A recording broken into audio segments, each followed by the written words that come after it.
Hola, no soy Hugo Achúgar, soy Hugo Achugar. He escrito poemas desde hace mucho tiempo, toda mi vida. He escrito un par de novelas, he escrito muchos ensayos. He sido profesor de literatura, profesor de cultura, director nacional de cultura y ahora soy investigador en la Universidad de Políticas Culturales y Política de la Cultura. Pero lo único que me gusta de todo lo que he hecho es escribir, que es el espacio de la libertad.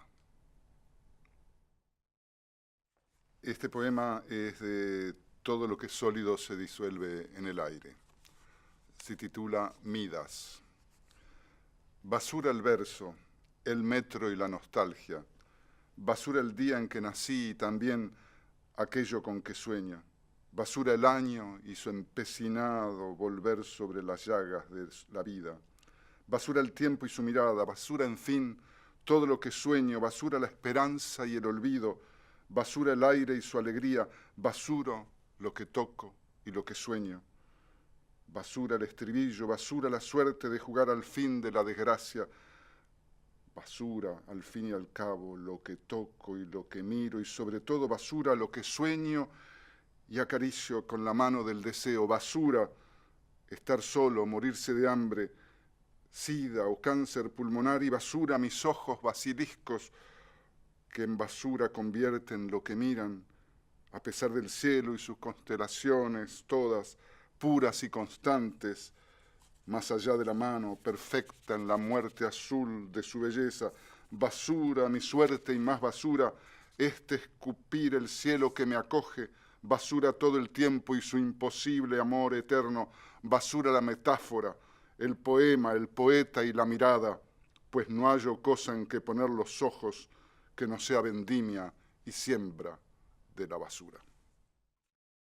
¿Cómo se relaciona la poesía, la escritura con todo lo que he hecho y sigo haciendo en mi vida? Creo que es una sola cosa. Hay como un volver sobre lo único que me importa, que es la escritura y la libertad. Por eso a veces he escrito ensayos como si fueran libros de poemas, o he escrito novelas que en realidad son ensayos. Porque creo que lo que yo quiero decir no importa, importa cómo el otro recibe lo que yo quiero decir. Me pasó, por ejemplo, cuando reivindiqué la cumbia villera y la gente me asaltó con uñas y garras y gritos y demás, y no se daban cuenta que lo que estaba planteando, que todas las formas de expresión son válidas, porque todos tenemos derecho a expresarnos y porque lo fundamental es la libertad. Este libro se llama Hueso Quebrado, no quebrado, sino que vrado. Y el poema se llama Criando Cuervos. Tiene un epígrafe de los pibes chorros que dice así: cuando llega la noche nos robamos algún coche y salimos a laburar. Están allí. Cuando llega la noche los veo cerca del hotel. Los ignoro y apresuro el paso. A veces comienzo a recitar mis Virgilios, mis Cicerones, y logro ahuyentarlos. Me miran con desprecio. No existen. Anoche comencé a escribir otra vez. Espero dar cuenta de estos moros italianos cabalgando la ciudad. Los héroes de antaño son impropios antepasados de estos isleños. Me cuesta confesarlo.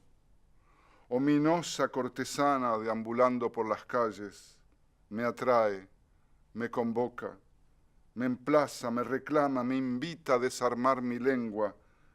Hay algo, sí, yo no miento, solo engaño. Fumo, tomo y meto caño. Yo no miento, solo engaño. Fumo, tomo y meto caño. Meto caño, meto caño. Empecé a escribir como adolescente. Empecé escribiendo cuentos. Era la época que dominaba Federico García Lorca y entonces escribía poemas a lo Lorca. Pero después, cuando estaba escribiendo mi primer libro, El Derrumbe, un libro de poemas que ganó un premio, primero era muy joven, segundo estábamos en el Pachecato, en el comienzo del autoritarismo en Uruguay. Y yo en esa época era un militante, muy invadido por la... Bueno, sigo siendo militante, pero militante de los 60. Muy invadido por todo lo que era eso. Quería escribir canciones, y las escribí canciones. Porque eso tenía que ver con ese espíritu que llamaban el sesentismo. Tal es así que el libro El Derrumbe tenía que ver conmigo y con mi proceso vital, y los militares lo entendieron como una alusión política. Por lo tanto, como siempre, uno no gobierna lo que los otros entienden. Escribí varios libros de esta etapa, de esta primera etapa. Con Bigote Triste, Este País, Mi Casa, Mi País, Mi Casa. Incluso uno ya en el exilio, que se llamaba Textos para decir María, que estaban en ese ambiente, en ese clima de lo que era la dictadura, los 60, Vietnam, el nacimiento del Frente Amplio, etc. Pero en determinado momento, quizás por la relación que tuve con unos muy grandes poetas en Venezuela, mi exilio fue primero en Venezuela, poetas grandes, de primera línea, del grupo Tráfico y de otros grupos de esa época, mis alumnos, y viviendo en el trópico, escribí un breve librito que llamaba Las mariposas tropicales. Ahí se produce una especie de corte porque lo que era uno de mis placeres leyendo poesía, que era leer a Lezama Lima, por ejemplo, poco tenía que ver con lo que había escrito antes, pero además yo ya era otro. Y entonces ahí se produce una ruptura en mi poesía, que tiene que ver con la experiencia de mi relación con la gente de Venezuela, con los poetas jóvenes de Venezuela, pero también tiene que ver con un sacarme la obligación que de algún modo sentía antes, y entender de una buena vez que el lenguaje dice lo que quiere él y no dice lo que quiere quien escribe. A eso siguió todo lo que es sólido se disuelve en el aire, que es una frase de Marx que termina la frase diciendo todo lo sagrado será profanado, que de algún modo ilustra mi vuelta al Uruguay e incluye Las mariposas tropicales. Pero nuevamente, este libro que era un poco largar, soltarme, dejar que fluyera y demás, hubo amigos, poetas, hubo un gran poeta y amigo que además es un gran crítico, que entendió, por ejemplo, un verso, pues yo hacía referencia al este, y lo entendió como la caída del muro de Berlín, que no tenía nada que ver, porque yo estaba hablando de mí. Y nuevamente volví a comprender que la gente entiende lo que quiere y uno no controla lo que los demás leen o escuchan. Después vino un momento importante, que es Orfeo en el Salón de la Memoria, que es un libro muy complejo, un libro con distintas partes, donde quise retomar el soneto, porque los sonetos ya no se escriben, pero hice sonetos, muy sonetos, pero paródicos. Y bueno, ahí ya también estaba algo que me obsesiona, que es las artes visuales o las artes plásticas, o como quieran llamarle. En realidad yo hubiera querido ser un pintor, además de poeta. Pero creo que se pueden ser las dos cosas, poeta y pintor. Hay ejemplos en Uruguay y en el mundo. A eso siguió otro libro, que es El cuerpo del Bautista, que mejor me olvido. Y después vino otro libro más, que es Hueso Quebrado, donde en homenaje a Vallejo, pero en homenaje a lo que eran mis vísceras, fue un libro escrito con mucha bronca, con mucho dolor. Por eso se quebró hasta el lenguaje, hasta la ortografía se quebró. Luego vino Incorrección, que fue un intento de ser incorrecto. Y después vino este último, Los pasados del presente, último publicado, que fue un intento por volver a hacer un cambio en mi poesía, no de tono, sino una escritura no verborrágica, como lo fue Incorrección u otros anteriores, sino una escritura chata. Esa es un poco la historia de mi poética, que sigo buscando además, porque eso es lo lindo que tiene escribir. No se termina nunca la búsqueda, nunca se termina el placer de estar encerrado escribiendo. El libro se llama Los pasados del presente. Es el último publicado, no el último escrito, que está todavía en proceso. Libélula. Este mediodía la descubrí ahogada en un pequeño charco, heraldo de la pasada tormenta. Encontró un destino indeseado, paradojal.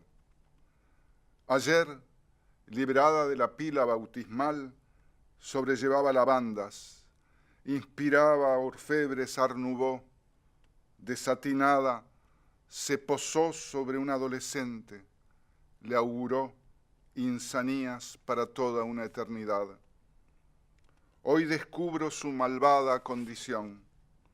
A pesar del respeto que mayas y samuráis le tuvieron, a pesar del temor que sabios nórdicos le han guardado, del miedo generado entre los habitantes de las Filipinas, santa, cruel mensajera, poderosa, siempre frágil, del agua vino y en agua terminó.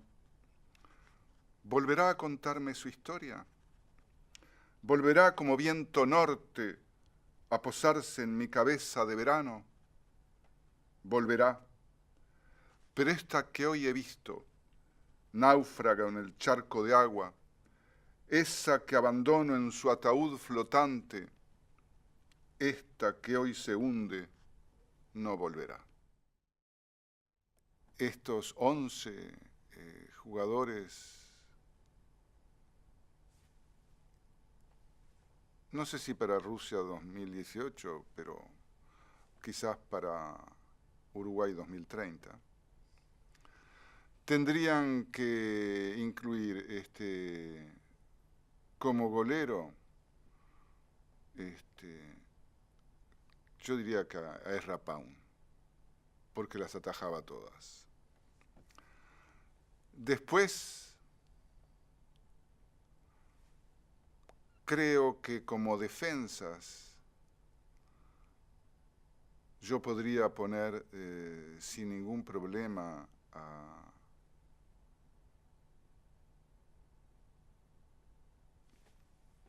la organización del DT. Después les digo quién es el DT, no es golero 2, no, va a ser 1-3, ¿no? Ezra Pound, golero, Idea Vilariño, Ida Vitale, Circe Maya. Una línea media tendría que incluir, es difícil, tenemos un equipo tan bueno. Tenemos como 20 sentados ahí esperando. No voy a nombrar suplentes, voy a nombrar solo el equipo completo, los titulares. Metería a José Emilio Pacheco, a Gorostiza y a Safo,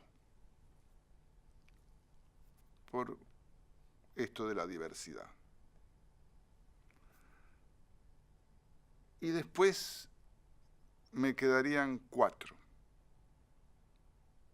2 volantes y 2 punteros.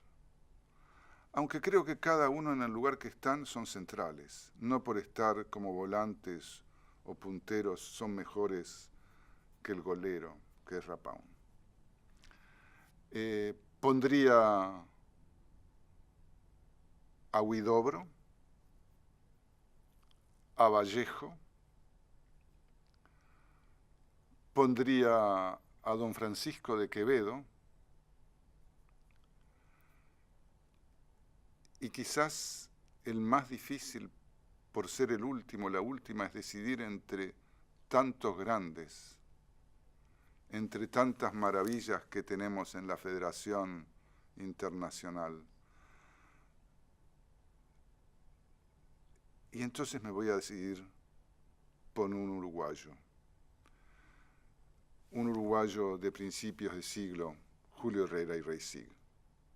Claro, pero ¿quién armó estos 11? Juana Caballero.